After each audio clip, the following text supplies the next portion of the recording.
I just want a second look. Yeah, there's something about this one, isn't there? It's familiar somehow. We think we're stuck in a specific fragment in time, and we've been repeating that same fragment over and over. But the flirting's over, Sherlock. Daddy's had enough now.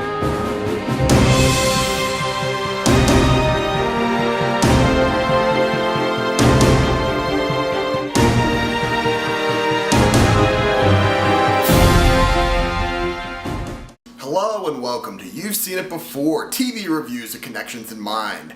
Jessica Jones Season 2 has just arrived on Netflix, and it once again stars Kristen Ritter as the titular heroine. And this time around we get to see her, Jessica Jones, deal with the trauma and the fallout of both Season 1 of Jessica Jones and the fallout of The Defenders. And we see her struggling with her feelings of remorse after killing Kilgrave, and how she interacts with the people around her, and on top of that, a person from her past comes back to haunt her, more than one actually, and she has to make decisions that are not very easy and will have repercussions for many months to come. Now, this TV review will contain spoilers of Jessica Jones Season 2, as well as certain other films and TV series. There will be a full list in the description below. And if you have not seen Jessica Jones Season 2 all the way through yet and want to wait until you have, stop the video at this point and come back later. But with these things in mind though, let's begin. So just like many of the other Marvel TV series, as well as Marvel movies, they seem to follow a specific formula all the way through. And since a lot of these characters end up dealing with the same sort of things, we see a lot of the same type of tropes and character traits portrayed through multiple characters inside Marvel movies. So let's focus on some of the similarities between Jessica Jones and the other Marvel properties. First off, I would say that Jessica Jones in Season 2, at least for the first half of Season 2, displays a lot of the same sort of character traits as Wolverine, in that both her and Wolverine have pieces of their past that they can't remember, and both of these missing chunks of time involve how they got their superpowers and other secrets that they need to find out in order to gain closure in some respects. With Jessica Jones, in this case, it is how she got her powers, and also revolves around how her mother also survived. That's one of the big reasons there. She's not the last of her family, as it turns out. Speaking of her mother, Jessica Jones also has a similar character arc with that of Daisy Johnson / Skye in Marvel's Agents of S.H.I.E.L.D. That character does not know who her parents are, and she only finds out that her parents are still alive, but the problem with that is her parents are not only superpowered, but they're unstable as well. So she has to deal with the fallout from that revelation. Jessica Jones, on the other hand, she believes that her parents are dead, but she finds out that her mother is alive. But in the process of saving her mother's life, the scientist who gave her powers also discovered that her powers gave her a bit of mental imbalance, so she is prone to fits of rage, and she is also super strength, and that makes her a very dangerous person. Similar, in fact, to Daisy Johnson's father, who has super strength at times, but he also has mental imbalance, and he is often prone to rage episodes, and he is often seen harming other people.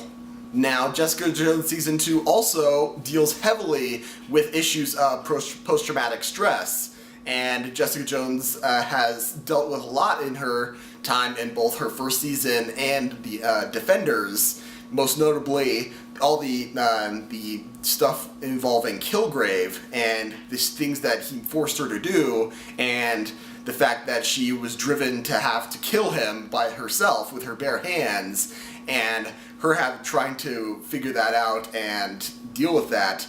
But that process is alienating her best friends, and This is very similar, of course, to the character arc of Tony Stark in Iron Man 3, where Tony is dealing with the events of the Avengers, and he's dealing with post-traumatic stress. He is alienating his girlfriend, his other friends, and he has to face a more powerful enemy than he's used to, and he has to deal with that all while dealing with his personal demons.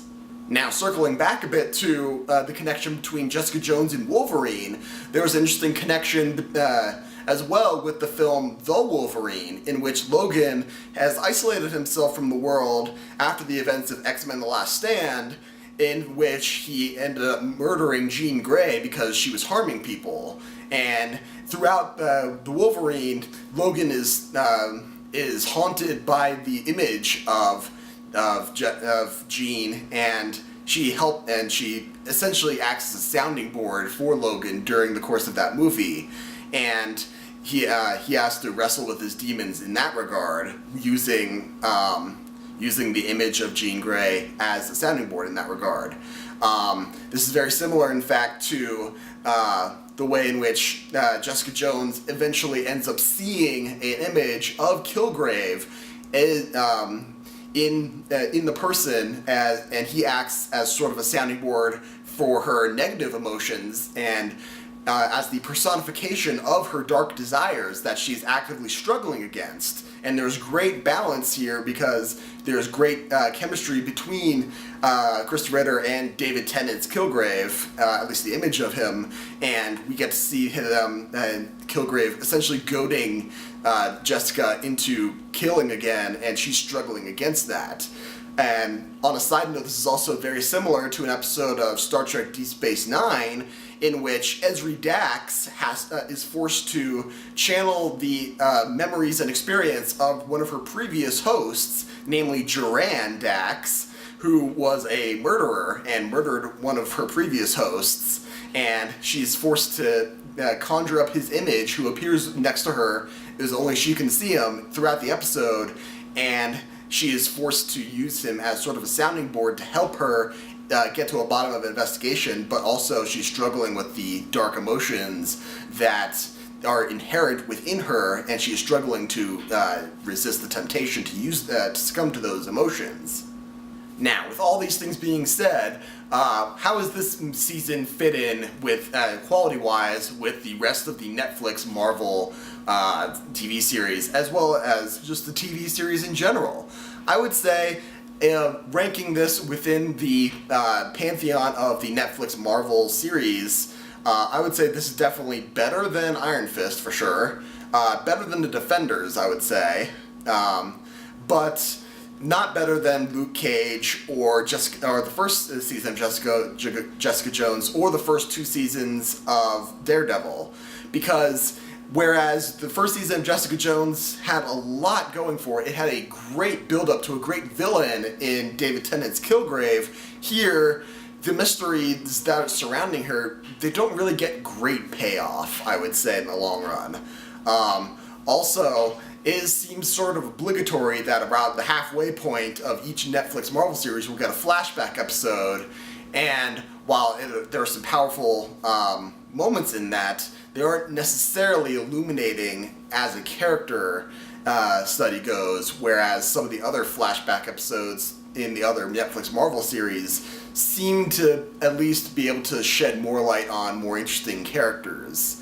And honestly, the first time when I saw the flashback episode, it took me a second to even realize it was a flashback episode, so that's sort of a problem right there. Also, I would say the side character drama, it wasn't all that great. We get to see Jerry Hogarth, played by Carrie-Anne Moss, doing her thing, and we don't really get a whole bunch of payoff from that.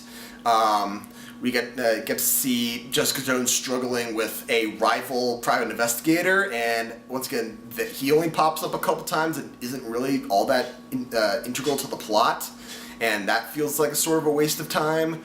And aside from that, the main character thing with Trish Walker, Jessica Jones' adopted adoptive sister, she's dealing with a lot of things. Two things, she kind of switches gears halfway through the season, and while the second half kind of pays off between her and Malcolm, the first thing with her potential fiance, that hints at something a little more mysterious, but it seems to just go away, and we never really see much after that.